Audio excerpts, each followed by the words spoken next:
باریکیوں سے روشنی کی طرف آپ کا رہبر نور علم میڈیا، لائک اور سبسکرائب کیجیے۔ حضرت عمر رضی اللہ تعالیٰ عنہ کی جب شہادت ہوئی، شہادت سے ایک دن پہلے جیفونہ نامی یہودی کو اور آپ کے قاتل ابو لولو فیروز مجوسی کو مدینہ میں دیکھا گیا۔ گویا کہ حضرت عمر رضی اللہ تعالیٰ عنہ کی شہادت میں جہاں پر مجوسیوں کا ہاتھ ہے وہیں پر یہودیوں کا بھی ہاتھ ہے۔ دو سازشیں اکٹھی ہوئیں۔ ابو لولو فیروز مجوسی چکیاں بنایا کرتا تھا اور فروخت کیا کرتا تھا، اس کا بڑا کام تھا۔ مدینہ میں اور کوئی چکی نہیں بناتا تھا۔ یہ آٹا پیسنے والی چکی اس دور میں بڑی ضرورت تھی ہر گھر کی۔ حضرت عمر رضی اللہ تعالیٰ عنہ دورہ کر رہے تھے، بازار کا چکر لگا رہے تھے۔ ابو لولو فیروز مجوسی بھاگتا ہوا آیا اور آ کے کہنے لگا، امیر المومنین، مجھ سے جو ہے ٹیکس زیادہ وصول کیا جاتا ہے، لہذا آپ میرے ٹیکس کے اوپر کچھ نظر ثانی کریں۔ حضرت عمر رضی اللہ تعالیٰ نے پوچھا تو کیا کام کرتا ہے؟ وہ کہنے لگا کہ میں چکیاں بناتا ہوں۔ حضرت عمر نے فرمایا کہ اور بھی کوئی یہ کام کرتا ہے؟ کہنے لگا نہیں، میں اکیلا ہی یہ کام کرتا ہوں۔ تو ساتھیوں نے بتایا کہ اس کا کام کافی ہے، اس لیے یہ ٹیکس جو دیتا ہے یہ اس پر زیادہ نہیں ہے بلکہ ٹھیک ہے، مناسب ہے۔ حضرت عمر رضی اللہ تعالیٰ نے فرمایا کہ تو جو ٹیکس دیتا ہے یہ کوئی زیادہ نہیں ہے، تو اکیلا اس کام کو کرنے والا ہے، تیرا کام بھی کافی ہے، لہذا یہ ٹیکس تجھ پر زیادہ نہیں ہے۔ تو چلتے ہوئے حضرت عمر رضی اللہ تعالیٰ عنہ نے کہا کہ بھئی مجھے بھی کوئی چکی بنا دے۔ حضرت عمر رضی اللہ تعالیٰ نے جب یہ بات کہی تو اس کا دل پہلے ہی جو ہے غصے سے بھرا ہوا تھا۔ کہنے لگا کہ عمر، تجھے میں ایسی چکی بنا کے دوں گا کہ رہتی دنیا تک لوگ یاد کریں گے۔ امیر المومنین نے کہا کہ اس نے مجھے قتل کی دھمکی دی ہے، لیکن حضرت عمر کہنے لگے کہ کسی کے جرم سے پہلے اس کو سزا دینا بھی ٹھیک نہیں ہے۔ اگرچہ اس نے مجھے قتل کی دھمکی دی ہے لیکن میں اس کو سزا نہیں دوں گا، کیونکہ اس نے جرم نہیں کیا، اس لیے کہ سزا جرم کے بعد ہوتی ہے، جرم سے پہلے نہیں ہوتی۔ خیر، دوسری طرف یہودیت کے دل میں بھی چنگاریاں سلگ رہی تھیں کہ یہودیت کی پشت پر درے مار مار کر حضرت عمر رضی اللہ تعالی عنہ نے ان کو مدینہ طیبہ سے اور حرمین شریفین سے نکالا تھا، اور وہ بھی حکم پیغمبر پر۔ اللہ کے رسول صلی اللہ علیہ وسلم نے حکم دیا تھا، اخرج الیہود والنصارى من جزیرۃ العرب، کہ یہودیوں کو اور عیسائیوں کو جزیرہ عرب سے نکال دو۔ نبی صلی اللہ علیہ وسلم کے دور میں یہ کام تکمیل کو نہ پہنچ سکا، لیکن حضرت عمر رضی اللہ تعالیٰ عنہ کے دور میں یہ کام کیا گیا۔ حضرت عمر رضی اللہ تعالیٰ عنہ نے یہودیوں کو، عیسائیوں کو حرمین شریفین سے نکالا۔ اب ان کے دل میں بھی اس بات کا بڑا قلق اور افسوس تھا۔ یہودی ہمیشہ سے سازشی ذہن کے رہے ہیں اور اسلام کے خلاف سازشیں کرتے ہیں۔ سب سے پہلا زخم تو ان کے دل پہ یہ لگا کہ محمد صلی اللہ علیہ وسلم عربیوں میں کیوں نبی آ گئے، بلکہ نبوت ہمیشہ ہمارے اندر رہی، اب یہ عربوں میں کیوں چلی گئی؟ یہ حسد ان کے دل میں تھا۔ اور دوسرا حسد ان کے دل میں یہ پیدا ہوا کہ ہمیں ہمارے آباء و اجداد کے مسکن سے، مدینہ سے کیوں نکالا گیا؟ اب یہودیوں نے اور مجوسیوں نے مل کر سازش کی، سازش تیار ہوئی، ابو لولو فیروز مجوسی کو اس میں استعمال کیا گیا۔ امیر المومنین خلیفہ ثانی باوقار انداز میں نماز فجر پڑھانے کے لیے تشریف لاتے ہیں، مصلی رسول پہ کھڑے ہوتے ہیں، تلاوت قرآن کرتے ہیں، الحمدللہ رب العالمین کی تلاوت مکمل کی۔ ابو لولو فیروز مجوسی جو محراب کے پیچھے چھپا ہوا تھا، زہر آلود خنجر لے کر امیر المومنین کے پیٹ میں مارنا شروع کر دیے، پے در پہ وار کیے، غالباً 11 زخم خنجر کے حضرت عمر رضی اللہ تعالی عنہ کو لگے۔ حضرت عمر رضی اللہ تعالی عنہ گھائل ہو کر مصلی رسول پہ گر جاتے ہیں۔ صحابہ کرام رضوان اللہ تعالی علیہ مجمعین پیچھے کھڑے حضرت عبد الرحمن ابن عوف رضی اللہ تعالی عنہ کو امام بناتے ہیں۔ اب وہ قاتل صفوں سے بھاگنا چاہتا ہے۔ جب اس نے دیکھا کہ صحابہ کی صفوں میں بھاگنے کی اسے جو ہے کوئی جگہ نہیں مل رہی، ادھر بھاگا ادھر بھاگا، اس نے پیچھے کھڑے 12 صحابہ کو 11 صحابہ کو بھی یا 13 صحابہ کو خنجر مارے اور ان کو بھی زخمی کیا۔ لیکن جب اس نے دیکھا کہ صحابہ کی صفوں کو وہ نہیں توڑ سکا، پھر حضرت عمر کے دشمن نے اپنے ہی خنجر سے اپنے ہی پیٹ میں خنجر مارنے شروع کر دیے، اپنے ہی سینے پہ خنجر مارنے شروع کر دیے۔ ابو لولو فیروز مجوسی وہیں پر جو ہے وہ مر گیا، اپنے آپ کو خنجر مار کر، اسی خنجر کو مار کر وہیں پہ جو ہے وہ مر گیا۔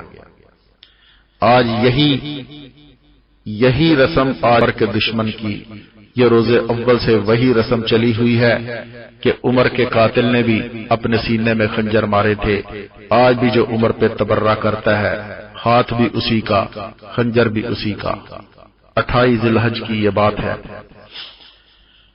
کہ جب حضرت عمر رضی اللہ تعالی عنہ پہ قاتلانہ حملہ ہوا،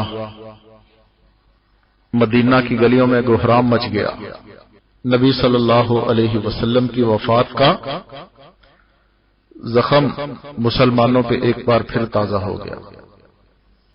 حضرت عمر رضی اللہ تعالیٰ عنہ کو اٹھا کر گھر لے آئے۔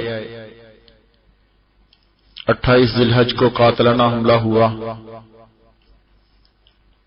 ہوش نہ آئی، لیکن اللہ کی قدرت دیکھیے، جیسے ہی نماز کا وقت ہوتا حضرت عمر رضی اللہ تعالیٰ عنہ ہوش میں آ جاتے، نماز ادا کرتے، پھر غشی کا عالم طاری ہو جاتا۔ 28 کا دن گزرا، 29 کا دن گزرا، 30 کا دن گزرا۔ 30 کے دن طبیعت زیادہ خراب ہوتی ہے۔ اپنے بیٹے عبداللہ سے کہتے ہیں کہ عبداللہ، مجھے لگتا ہے کہ میری شہادت کا وقت آ چکا ہے، اب میں ان زخموں سے صحت یاب نہیں ہو سکوں گا، میرا دل چاہتا ہے کہ میں اپنے 2 یاروں کے ساتھ ان کے ساتھ روزہ میں آرام کروں، انہی کے ساتھ میں دفن ہو جاؤں، جہاں پر نبی صلی اللہ علیہ وسلم دفن ہے اور حضرت ابو بکر دفن ہے۔ لیکن وہ اماں عائشہ کا حجرہ ہے، اس کی مالکہ اماں عائشہ ہے۔ تو بیٹا جاؤ اماں جان سے کہو کہ آپ کا بیٹا عمر آپ سے اجازت چاہتا ہے کہ مجھے روضہ رسول میں دفن ہونے کی اجازت دی جائے۔ اللہ اکبر کبیرہ، کیا منظر تھا وہ۔ اماں عائشہ رضی اللہ تعالی عنہا نے برستی آنکھوں سے کہا کہ بیٹا عبداللہ، وہ جگہ تو میں نے اپنے لیے رکھی تھی، لیکن مرحبا عمر، عمر اس بات کا زیادہ مستحق ہے، میں عمر کے لیے وہ جگہ دیتی ہوں، اپنے اوپر عمر کو میں ترجیح دیتی ہوں۔ ٹھیک ہے، میں عمر کے لیے جگہ دیتی ہوں۔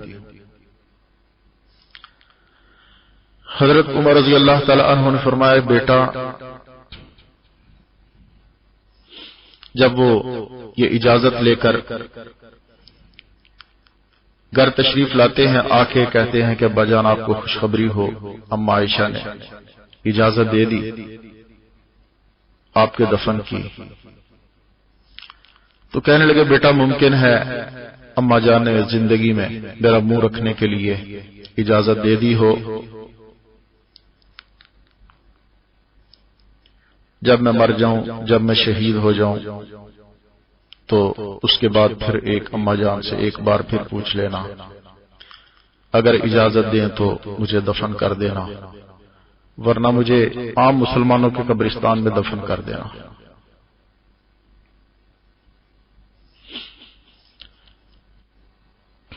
یکم محرم الحرام کا چاند طلوع ہوتا ہے،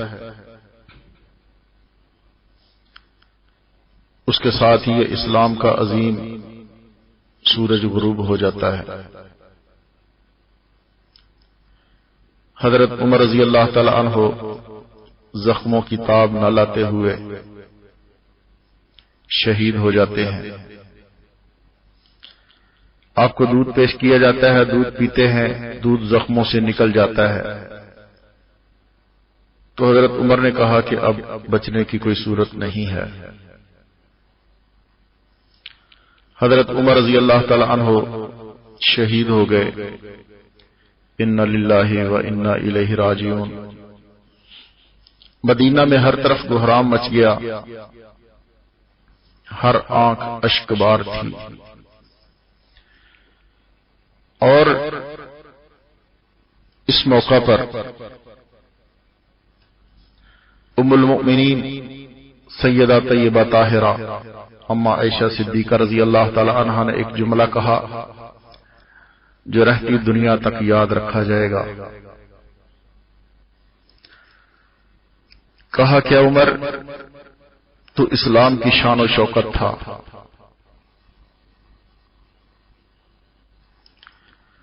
ابو بکر و عمر اسلام کے مائی باپ تھے، ابو بکر پہلے چلے گئے، عمر جو ہیں آج شہید ہو گئے، اے عمر تیری شہادت پر اسلام قیامت تک روتا رہے گا،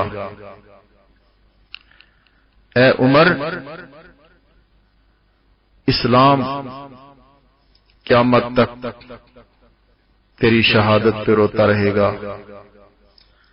اور وہی بات ہوئی کہ اسلام آج بھی حضرت عمر کو رو رہا ہے۔ میرے بھائیو، حضرت عمر رضی اللہ تعالی عنہ جب شہید ہو گئے، آپ کو کفن دیا گیا، کفن دینے کے بعد جنازے کی چارپائی لا کے اما عائشہ رضی اللہ تعالی عنہ کے در اقدس پہ رکھ دی جاتی ہے، اور ان کے بیٹے عبداللہ اشکبار آنکھوں سے کہتے ہیں کہ اما جان آپ کا بیٹا عمر دفن ہونے کے لیے حاضر خدمت ہوا ہے، اگر اجازت ہو تو ان کو یہاں پہ دفن کر دیا جائے۔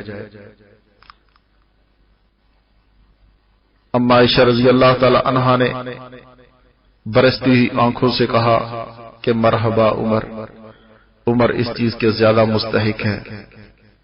اما عائشہ رضی اللہ تعالی عنہا نے کہا کہ ٹھیک ہے، ان کو دفن کیا جائے۔ حضرت عمر رضی اللہ تعالی عنہ کو روضہ رسول میں نبی صلی اللہ علیہ وسلم کے پہلو میں قبر کھود کر وہاں پہ دفن کر دیا گیا۔ اور حضرت عمر رضی اللہ تعالی عنہ اکثر یہ فرمایا کرتے تھے کہ 3 ساتھی 3 مسافر ایک ساتھ چلے ہیں، ان میں سے 2 پہنچ گئے اور تیسرا مسافر بھی اگر ان کے نقشے قدم پہ چلے گا تو پہنچ سکے گا، ورنہ اگر ان کے راستے کو چھوڑ دیا تو پھر ان سے بچھڑ جائے گا۔ باریکیوں سے روشنی کی طرف آپ کا رہبر نور علم میڈیا، لائک اور سبسکرائب کیجیے۔